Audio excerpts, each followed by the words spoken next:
Ashtarxoniy, Imomqulixon va Juyboriylar. Ashtarxoniylar sulolasining 3-vakili Imomqulixon 1611-1642 yillar. Hukmronlik davri davlat hokimiyatining bir oz bo'lsa-da kuchayishi, siyosiy barqarorlikning o'rnatilishi, o'zaro ichki nizolarga chek qo'yilishi bilan izohlanadi. Uning davrida Buxoroda Labi hovuz, Nodir Devonbegi xonaqosi va madrasasi, Registonda Poyonida masjidi qurildi. Imomqulixon Buxoro taxti da'vogarlaridan biri. Obuvard hukmdori Ashtarxoniy Dinmuhammadxonning katta o'g'li edi, lekin unga to'liq ota tarbiyasining olish nasib etmadi. 17-asr boshlarida Dinmuhammadxon Buxoro taxtini qabul qilish uchun Obuvarddan Buxoroga kelayotganda yo'lda o'ldirildi. Unga qadar, ya'ni Qizilboshlar bilan shiddatli janglar ketayotgan paytda Imomqulixon o'z onasi va ukasi Nadir Muhammadxon bilan birgalikda Obuvarddan Movarounnahrga jo'natilgan edi. 17-asrning 10-yillariga qadar Imomqulixon Buxoro xonligi siyosiy hayotiga aralashmadi. Bu davrda amakilari Boqi Muhammadxon 1601-1605 yillar hukmronlik qilgan. Vali Muhammadxon 1605-1611 birin-ketin mamlakatni boshqarishdi. Vali Muhammadxon Buxoro taxtini egallab, Shohbek Ko'kaldoshni Balx noibi etib tayinlagandan so'ng ko'p o'tmay Imomqulixon va Vali Muhammadxon o'rtasida ixtiloflar kelib chiqdi va Vali Muhammadxonga qarshi fitna tayyorlana boshlandi. Chunki Vali Muhammadxonning Balxdagi noibi Shohbek Ko'kaldosh Balx ahliga behad zulm qilayotgan edi.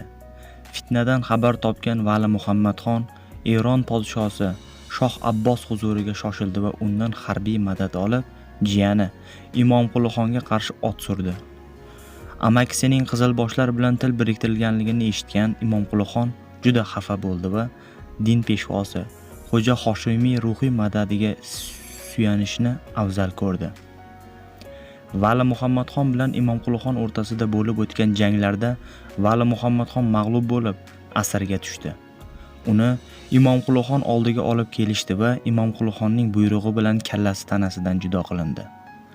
Imomqulixonning 38 yillik hukmronligining ibtidosi o'z amakisi Vali Muhammadxonni qatl etish bilan boshlandi.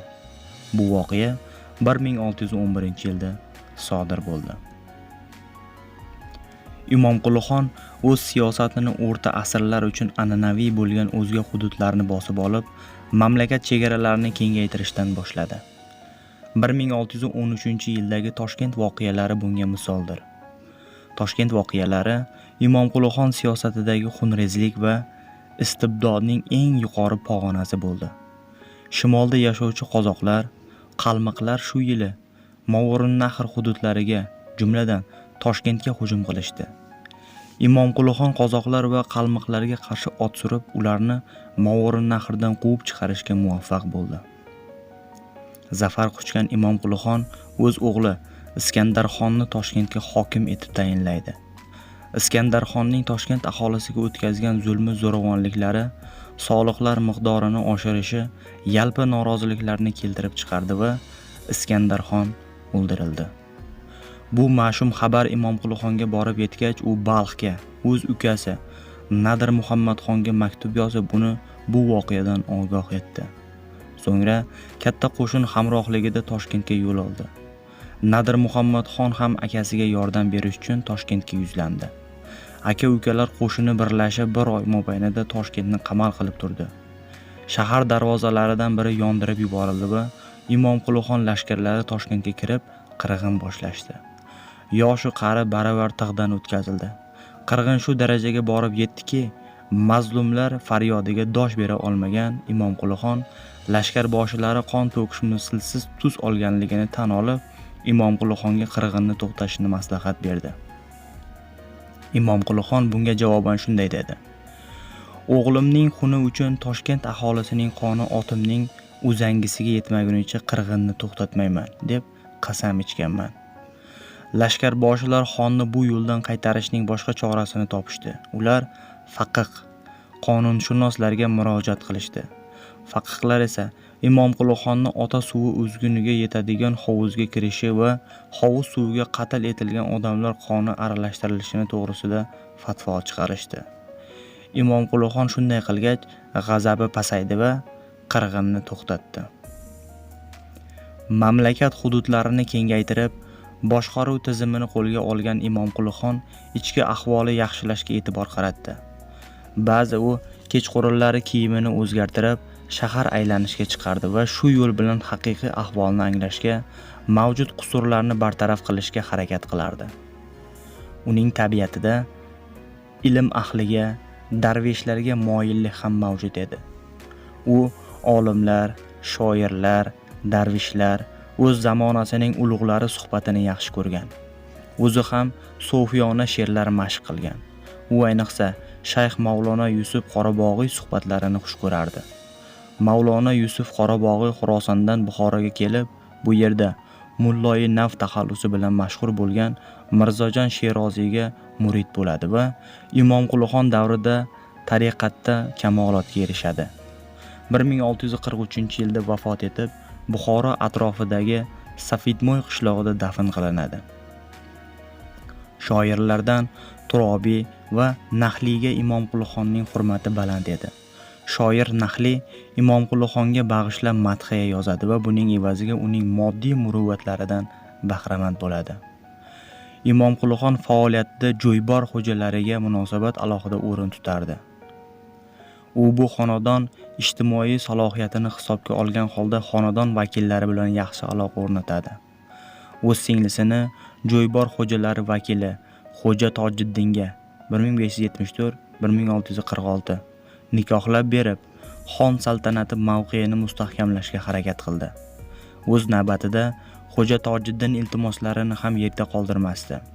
Ba'zan ohu ovu bilan mashg'ul bo'lgan Imomquli xonning bir bor ovi baroridan kelmadi. Bundan darg'azab bo'lib o'z lashkarlariga ov qilinayotgan hudud atroflarida yashayotgan aholining mol-mulkini talashga buyurdi. Lekin Xo'ja Tojiddin aralashuvi bilan aholi mol-mulki g'oratdan saqlanib qolindi. Ayrim davlat lavozimlariga odam tayinlashda Imomquli xon Xo'ja Tojiddin maslahatlarini olib turgan. Jo'ybor xo'jalarining boshqa bir vakili Muhammad Yusuf xo'ja 1593-1651 bilan Imomquli xon munosabatlari juda yaxshi edi. Unga Imomquli xon tomonidan ko'plab inomlar qilingan, lekin xo'jazodalarning boshqa bir vakili Abdurahim xo'ja 1575-1628-yillar oralig'ida yashagan. Imomquli xon o'rtasida o'zaro kelishuv amalga oshmadi. Ular o'rtasida yuz bergan ixtilof oqibatida Abdurahim xo'ja hajga ketishga majbur bo'ldi. Mol-mulki esa Imomquli xon buyrug'i bilan musodara qilindi. Uning tashabbusi bilan Sumitandan boshlangan madrasa qurilishi oxiriga yetkazilmay qoldi va g'ishtlari turli maqsadlarda tashib ketildi.